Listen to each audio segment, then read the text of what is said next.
Fishful Thinker Television, brought to you by Sportsman's Warehouse, America's premier outfitter.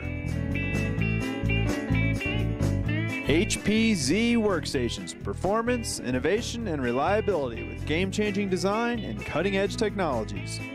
Coldwell Banker, every day until it's sold. St. Croix Rod, handcrafting fishing rods for over 60 years. Evinrude, spend more time on the water.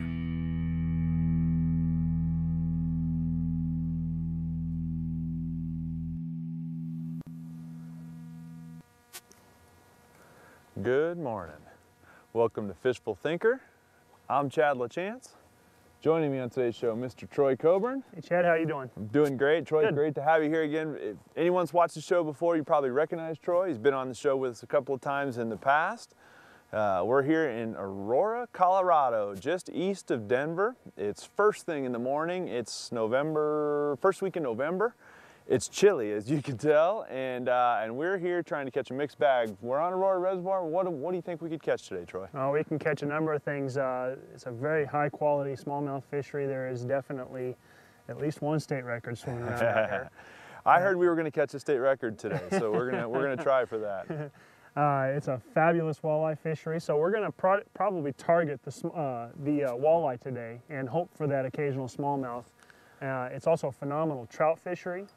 It's a phenomenal catfish fishery. They caught a 35-pound new state record channel catfish out here a few months ago. So bottom line, this is going to be a fun lake. It's going to be a fun lake. Excellent. So you guys get comfortable. This is going to be a good time. We're going to be out here late fall, early winter patterns. Should be a fun lake. Should be applicable to lots of stuff that you fish around the West United States. So get comfortable, hang in there. It should be a good show.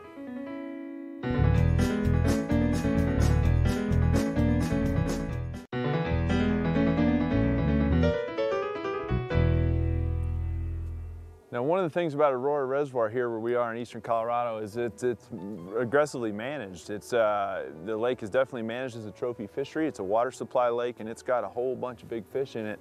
We were talking earlier, the trout and walleyes and smallmouth in here and big ones of all of those, but also some big wipers in here as well. What are some of the main food sources in here, Troy?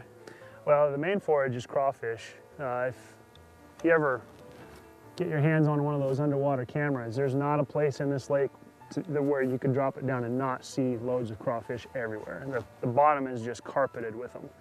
That's probably the main forage of everything that swims around in here. They stock upwards of 70,000 trout in here a year. Most of them are that 8 to 10 inch range.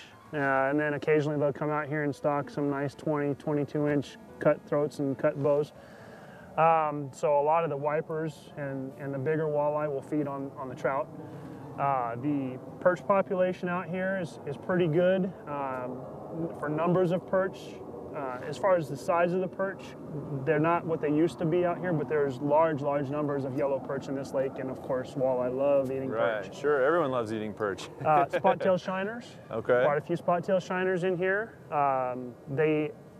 Many years ago, they tried to stock shad in this lake, and the shad never took simply because the water is way too clean for the shad to survive. Gotcha. Being filter feeders. Well, and I know you can see from looking around right now, this water is crystal clear. There is no question about that. I mean, it's early yet. We haven't had any sunlight. Now, I have not been to this pond, so this is a new deal for me. I'm pretty excited about it. We always have fun when we get out with Troy and get on a new place.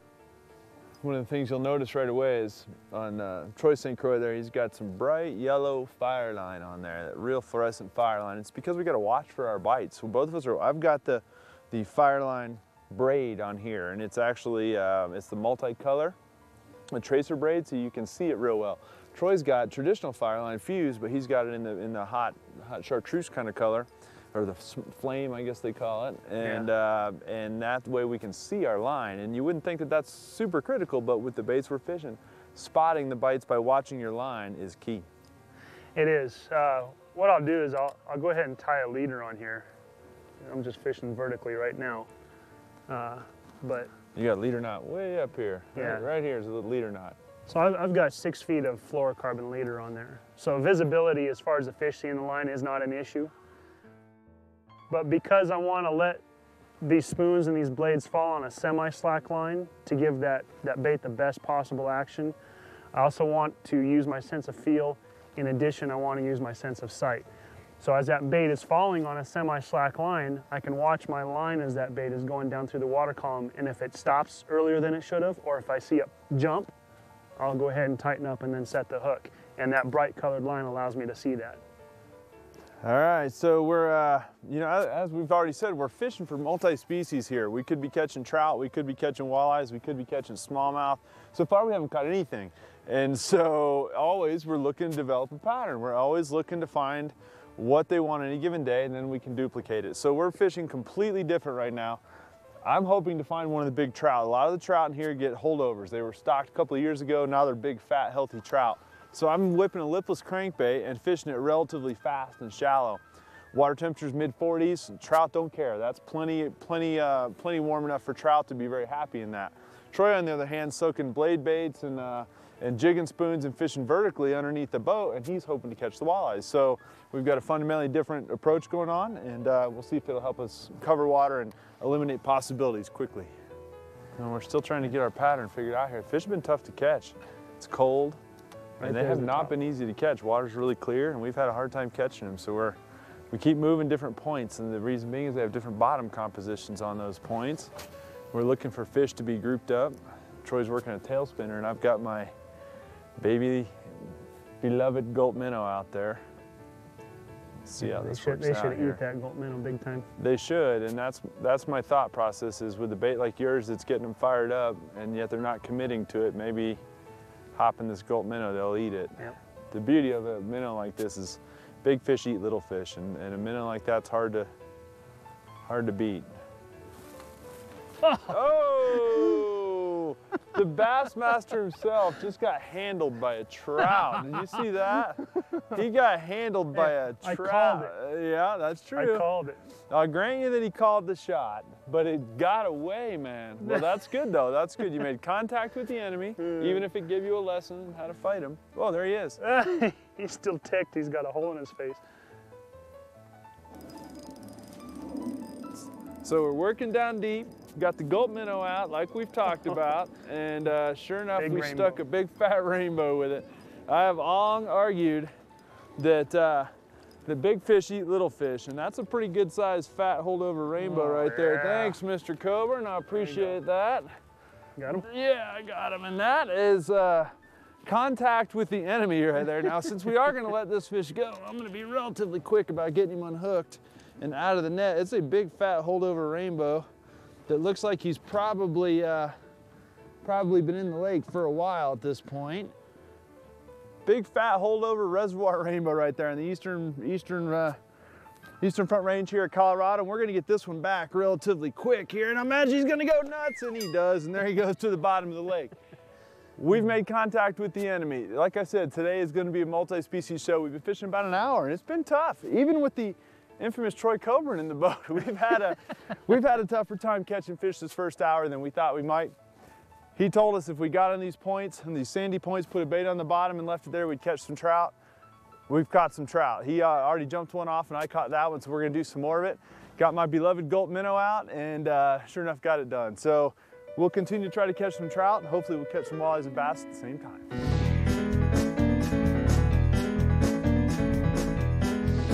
When it comes to fishing either trolling motor only lakes in the big boat like we frequent here occasionally on Fishful Thinker, or when it comes to the little boat that's trolling motor only power, there's a few things to keep in mind when choosing your trolling motor.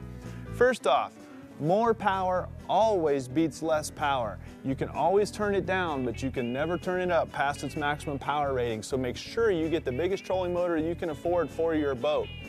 Equally important, and particularly on a large bass or walleye sized boat, the number of batteries, in other words 12 volt, 24 volt, or even 36 volt is available for your trolling motor. The higher the voltage your trolling motor is rated for, the longer that trolling motor will last over the course of a day's fishing, and that can make a huge difference, especially in the wind. In the little boat that's going to be on a transom mounted motor like this, they're all going to be 12 volt rated, but keep in mind that a 36 or a 40 pound trolling motor that's turned down is going to last longer than a 30 pound trolling motor that's turned all the way up. So again, it's important to get the biggest trolling motor you can afford and put on the back of your little boat, and the most voltage you can afford on the back of the big boat.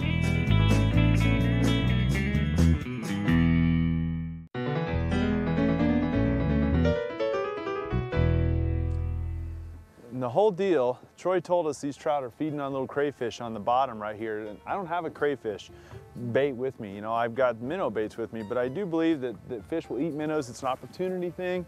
I don't believe that you always have to match the hatch, just a basic feeding condition. So a small, subtle minnow working on the bottom. He's already been bit on the tube jig as well.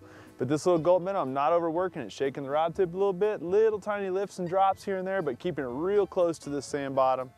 And hopefully that's how we'll continue to get some bites from some of these trout right here. Oh, He dropped it. Hold on. Hold on here. We got him on point. We got a dog on point right here. It's an American short hair retriever on point. Cast your gulp minnow right over here. He picked it up and dropped it immediately. Okay. We'll work together on that and see if we can. I'm not using gulp.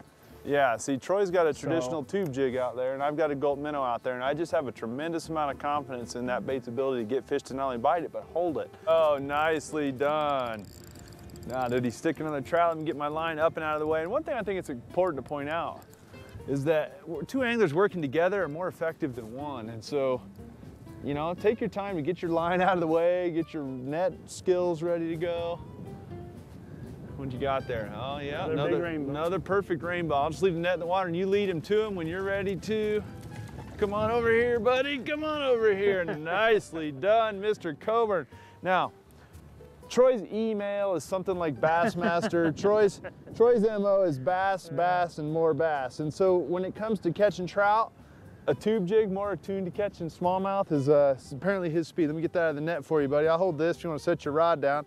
We'll get him in the drink. We can get a look at him right there. Now that's a big fat rainbow. By any standard, that's a big rainbow, you know? I mean, a front range lake like this, they grow quickly. This particular lake's got excellent food source. And so that's a pretty one. We're gonna dip the net and let him go. Can I let him go for you there, Troy? All right, we're gonna swing around here, but I'm gonna drop this net down and you'll see, look how clear that water is. That trout looks right at home in here. There he goes. Now we got the sun keeps coming in and out. Now I'm a believer that in the fall of the year, anytime you get a cold water situation, the sun can a lot of times help. You agree with that? Oh yeah, yeah, especially in the shallow water. Yeah. It'll pull a fish into the shallow water. A little solar energy there. I think that, especially this time of year, the fish are in the deep water, but they want to be somewhere where they can get to shallow water immediately. And so we're fishing a break right here where they can be in 16, 17 feet of water. Immediate access. And then one flip of the fin and they're in 6 feet of water. Right.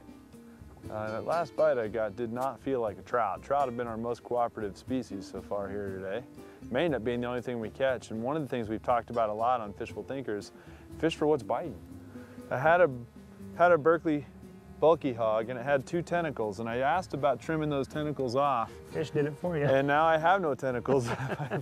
And I'm guessing that fish that I just missed had it by those tentacles, and when he took off swimming with my bait, I could feel the bait was swimming, and there was no love when I set the hook, and now we know why there was no love when I set the hook.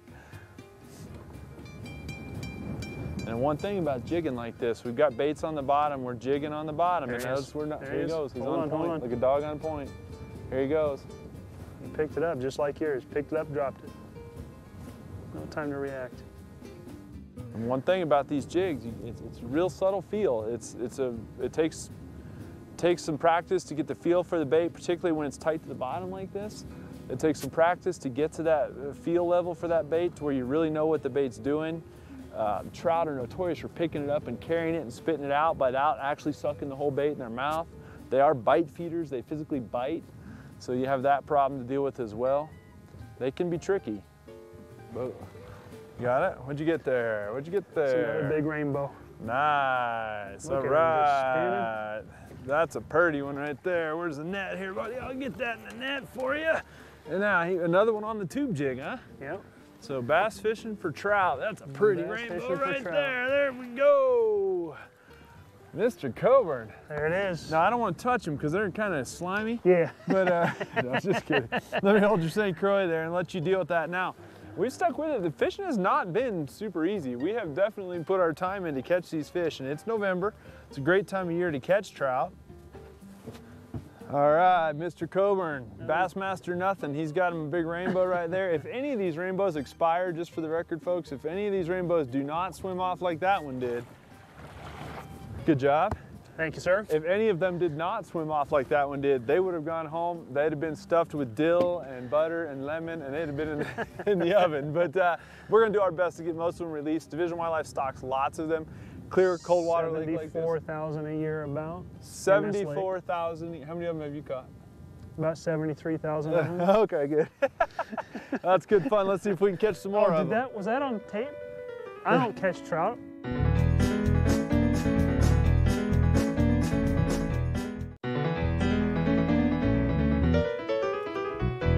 Fishing across these sandy points, and they just kind of taper out here and they're just sand, and what we're doing is putting our jigs on the bottom, just barely working them. We're not really doing anything. I mean, Troy's obviously got the hot hand with him, it seems like, with that little tube jig, and I'm working the gulp minnow. They've bit both, but they seem to bite the tube jig better, and that may be because, like you said, they're feeding on baby crayfish. Is that the deal? Yeah, this time of year, the young of the year crayfish are about 1 inch long, and they're moving about, getting ready for winter, so they're starting to burrow down in the dirt, and these sandy points offer exactly what those crawfish want to burrow in. So they move to the sandy points, the trout follow, the trout gorge themselves on these things. Gotcha. Here's a fish right here. Got him. Nice. That's what all the, oh buddy, oh, and he came off. Oh. Dude, I saw him again. I could see him loaded up. Yep. Where are you at? I'm gonna throw up in there, close to you anyway. I know they're running in groups. Oh, had him that time. Oh, okay. Oh. Yeah, see, there you go. That they might be trout, and we might make jokes about them, but you want to catch them just as bad as any other fish that ever licked your lure. Now that third swing, that was a foul tip. Oh, gotcha. So I'm not out yet. So you're not out. You get to keep throwing. I gotcha. Okay. I was actually stuck in that third time. Yeah, you got his attention with that one, it looked like. He came after it, though. He kept coming after it. And that's important because Troy stayed with it. He, boop, got a bite. Oh, no. Pulled it away. Up, boop, got him to bite again. Stayed with the retrieve. Didn't just reel it up and throw it again. How many people do that? Oh, missed him, and they reel it up. Reel it right up. As a guide, I guarantee you they do it. There. Yeah, you pulled it away. People think, well, man, didn't they feel the hook or something? But if you think about it, they're eating crayfish, and crayfish are pretty sharp and pretty hard, and they don't just roll over when they get bit. No, they try to flee. They go in, or they go in defensive mode, and even if you stick a fish a little bit, like I just did, there's a lot of times a fish will get pinched by a crayfish. Right. I had a bass one time when I was a kid in a tank, and the crayfish latched onto his jaw, and the bass shook him off and then went and ate him. Yep. And that was after it had already latched onto his jaw. Got him. Nice hook set, Mr. Coburn. Well done. See, bass fisherman, nothing. Dude's got the handle on these trout. I'm just telling you what. He wasn't kidding. He told me that little tube jig, I'm gonna get on the motor, buddy. And then we'll swing the boat around here just a touch. Ooh, that's a pretty shiny one there. We'll be ready to go when he comes around here. Let's put him in the net. Well done. All right. Man, I think you should change your email to Trout Master. Trout Master right here. That's the way he does. I'm going to catch some serious heck on this when this show airs. I figured he was going to, hold your St. Croix for you. I figured he was going to just paddle my hiney on smallmouth bass today is what I figured he was going to do, is come out here and just school me on the smallies. But instead he's going to school me on the trout, and I'll take a schooling any day from a guy's home water. But real pretty fish. Get this other curly out of the way here. Real pretty. Should do real well. There he goes. Should do really, really well. In this real cold water like this, trout are relatively durable as they're ever going to get. You know, like we said, the water's here, what, 40-some degrees. Can I go ahead and use this one? You don't mind if I just use that one? No. We've caught rainbows, right? I mean, we've caught rainbow trout, and we'll probably catch some more rainbow trout, but we still want to show you the multi-species aspect of the lake. So now we're sitting on a channel, we're throwing up on a flat, and we're dragging those baits in the channel. So by getting the bait up on the top, drag it out and let it work down the incline as it's coming back to the boat. Is that what you're trying to get at, Troy? Yeah, that's what I'm trying to do. Now, I'm going to adjust that presentation throughout the day. Early in the morning, I'm going to put the boat shallow, cast deep. And then late in the day like this, when the sun's coming up, I'm thinking that those fish are going to want to move shallower into that warmer water. So I'm going to put the boat out in deep water. There's a bite right here. Oh, I missed him. Golly. Come on back. Come on back. Sorry, didn't mean to interrupt you right there. I got bit coming off that ledge on the drop. I don't mind getting interrupted for a hook set. Oh, and I missed him too. Well, you know, Fishful Thinker, we always talk about fishing to your conditions. Well, if the conditions get so bad that you can't stay out in the lake, time to go. Time to go. And Troy's got a jillion hours in a boat. I've got a jillion hours in a boat. Here in Aurora Reservoir in Colorado, this is a lake that you can only run this electric motor. And this is a 109-pound thrust, 36-volt motor. And still, these conditions are just too much to move around out here and fish effectively. So we didn't get a chance to do all the fishing we wanted to do today. Right. Yeah, well, you know, as much as I like to fish, I like living a little bit more. There you go, that's right. There's and being safe, I think, is much more important. And also, like you said, electric motor only. The last thing you want to do out here is put a glass boat on the beach. Exactly, and what'll happen is you run this battery down and then you blow up at the mercy of the wind wherever you happen to be on the lake. Not a good plan. So we don't subscribe to that theory. We got off the lake. You know, it's really important that you understand the limitations of your tackle at all times. And Troy and I might have great tackle, but there's just at times this 35-mile-an-hour November wind is probably not a good plan to be out in the lake. So we got off the lake. Hopefully you've enjoyed today's show. We had a good time making it. We worked a little harder than we wanted to work, but we had a good time doing it. The good thing, there were some good trout in here that would cooperate. We didn't catch the bass. We didn't catch the walleyes, and I really don't even feel too bad about it. He might feel bad. I don't feel too bad about that. This is Troy's lake, and these were just tough conditions all the way around. Troy, I want to thank you. It was my pleasure, for being on Fishful Thinker once again. You going to take us out another time? Yeah, we'll get out here in the spring when the bass fishing is really good. There you go. Well, that sounds really good. You know, a couple other things. Like I said, the trout saved the day for us today. We could have easily gotten skunked today. Oh, sure. But the right answer was to go try to find some fish that would cooperate. Trout like the cold water, and they like the wind, so be it. We went trout fishing. Should be a lesson to you. Thank you guys for watching Fishful Thinker, and we'll see you next week. It's a great way to catch trout in ponds. It's a real good trout bait all the way around. The windier it gets, the better it is. Well, thanks very much, Terry. You guys enjoy the rest of the show.